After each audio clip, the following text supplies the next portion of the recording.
Ricordati, guardati sempre alle spalle, perché Talps può apparire ovunque. Salve e benvenuti a Gormitology. Io sono Jack Sunset e in questa Gormanalisi vedremo Talps, lo scavabuche, La talpa più schillata di Gorm. un altro gormita vecchio stile che non è apparso alla cartoon. Godo. Partiamo subito elencando le sue apparizioni. Talps è apparso in prima serie, Mistica, Energeia, Final Evolution e la Legends. Lo si può intravedere nel secondo volume del magazine, festeggiare il Balladoin e negli episodi 6 e 7 della serie Legends, come partecipante della sfida della cascata. Come il nome suggerisce, l'ispirazione principale di Talps è l'animale della talpa. Difatti Talps presenta due grandi mani con lunghi e resistenti artigli per scavare nel terreno. Inoltre la testa ha una forma aerodinamica, comoda anche per scavare. Infine presenta un paio di orecchie elfiche, a rappresentare l'uso dell'udito per percepire l'ambiente intorno a sé. Un gormita parecchio diretto nel suo design. E anche dal punto di vista di poteri è estremamente semplice. In prima serie la sua descrizione è stranamente vaga. Viene avvisato il lettore che Talps è in grado di apparire ovunque all'improvviso. Effettivamente, al contrario di tutti gli altri gormiti, non vengono detti i suoi poteri direttamente, anche se sono ovvi considerato l'artwork associato dove sta scavando un tunnel profondissimo e la sua ispirazione. E non ci viene detto nient'altro. Nel magazine, nelle sezioni what if, ci viene mostrato uno scontro fra Talps e Lavor prima serie. Talps lo attacca di sorpresa da sottoterra, ma non basta e Lavor lo abbatte con i suoi dardi infuocati. Questo ci dimostra che la sua intera gimmick si basa sull'attaccare il nemico di sorpresa da sottoterra e non ha granché d'altro dal punto di vista combattivo. In Mistica, come al solito, non sappiamo granché. Nelle poche descrizioni viene soltanto sottolineato che è molto bravo a scavare tunnel e attaccare all'improvviso, specialmente se ti sta dando la caccia. Passiamo quindi direttamente all'Energeia, in cui Talps è effettivamente un membro chiave della fazione del bene. Infatti è stato proprio lui a scavare il tunnel che ha permesso il ritorno degli Energeia dal sottosuolo.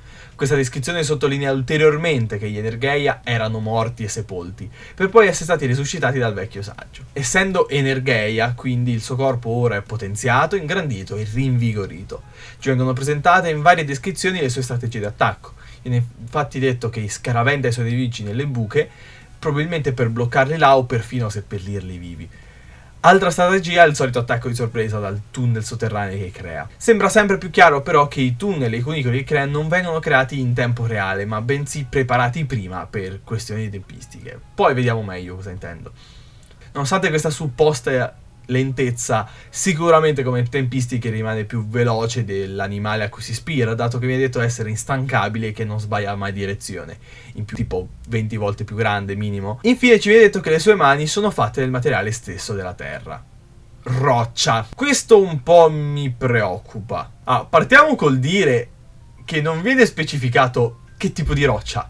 Viene semplicemente detto, sì no, la terra è fatta tutta di roccia, ma in ogni caso è roccia. Questo un po' mi preoccupa, perché per quanto possa essere più dura degli artigli di supposta cheratina, data l'ispirazione che ha, direi che c'è un vantaggio dell'avere unghie di cheratina e non di roccia, ed è l'elasticità. Ho provato a fare un po' di ricerche, ma alla fine non ho trovato quello che cercavo. Fra le cose che ho trovato c'è che la fragilità ha varie definizioni fisiche in base al contesto per cui viene utilizzata la definizione di fragilità, e che per gli scavi sotterranei si usa la B66, che è tipo il rapporto fra la forza massima e la profondità di taglio. Non ci faccio niente di questa informazione, non ci serve, però volevo giustificare queste mie ricerche dicendolo nel video. Alla fin fine il punto a cui volevo arrivare è che scavare la roccia è meno efficiente rispetto a scavare con la cheratina, dato che la forma e lo spessore degli artigli porterebbe la roccia a spessarsi allo minimo sforzo, mentre le unghie di cheratina possono sforzarsi in maniera più elastica, magari rischia di meno di rompersi, ma può scavare materiali meno resistenti. Però ci sono troppi fattori da calcolare, magari mi sbaglio, questa è la mia ipotesi. Lasciando stare questo aspetto, passiamo alla Final Evolution. Qui, grazie all'energia Neozone, i gormiti Energeia ottengono i poteri Atomic. Quindi Talps ottiene il vigore muscoriano, che lo porta a una rinnovata forza e resistenza fisica. E finalmente, infatti, ce ne è fatto sapere dall'album di figurine che le sue zampe sono ora dure come l'acciaio. Quindi non è acciaio puro, ma sono dure come l'acciaio. E questo è è un ottimo materiale per lo scavo, è elastico e duro al contempo. Ci viene anche fatto sapere che la sua velocità di scavo è migliorata ora, ovviamente, e ci vogliono pochi minuti per una galleria iconicolo. Certo, per come viene detto, sembra comunque poco efficiente questo scavo, cioè tu mi fai il tunnel in pochi minuti, va bene, ma io ti riempo di mazzate e via. Però è sicuramente un passo avanti, grande Talps. E questo è un punto a favore sul fatto che lui ci metta del tempo prima per fare i suoi tunnel e poi li usa in combattimento. In questa serie vengono aggiunte poche altre cose, tipo che usa gli artigli per dilaniare i nemici, che è molto rapido negli attacchi e nuovamente che gli piace fare imboscate. Gli piace tanto fare imboscate. Prima di passare alla Legends facciamo il punto della situazione. Talps è un buon combattente, certo, è fra i 7 gormiti che compri nel pacchetto, ma non ci vengono mostrate manifestazioni di forza comparabili ai suoi compagni di popolo. Ha solamente degli artigli che solo in Final Evolution diventano delle armi efficaci. La sua rapidità però è apprezzabile, specialmente perché Talps risulta molto più utile in una funzione di supporto. Su Gorm effettivamente sono molto utili i metodi di spostamenti che ti permettono di non essere facilmente individuati e soprattutto ti permettono di mantenere il tuo vantaggio elementale. Sfortunatamente però ci sono 2 fattori negativi. Il primo è che non viene menzionato niente su possibili capacità percettive spaziali. Certo, Talps ha un ottimo senso dell'orientamento, si sa sempre dove andare, come dicono alcune delle sue descrizioni, ma dovessero esserci nemici o trappole nelle vicinanze, lui non se ne renderebbe conto. Questo per me è molto strano.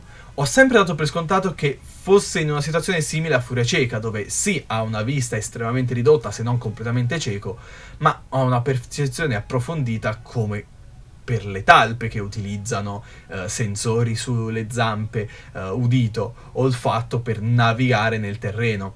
Ma non c'è alcuna menzione di ciò nelle serie originali. Forse dato per scontato, ma mai dichiarato. Altro lato negativo è che i tunnel di Talps sono parecchio a rischio su Gorm, dato che in ogni serie c'è almeno un gormita che fa tremare il terreno solo camminando, rischiando quindi di rimanere bloccato nei tunnel che crea sepolto vivo.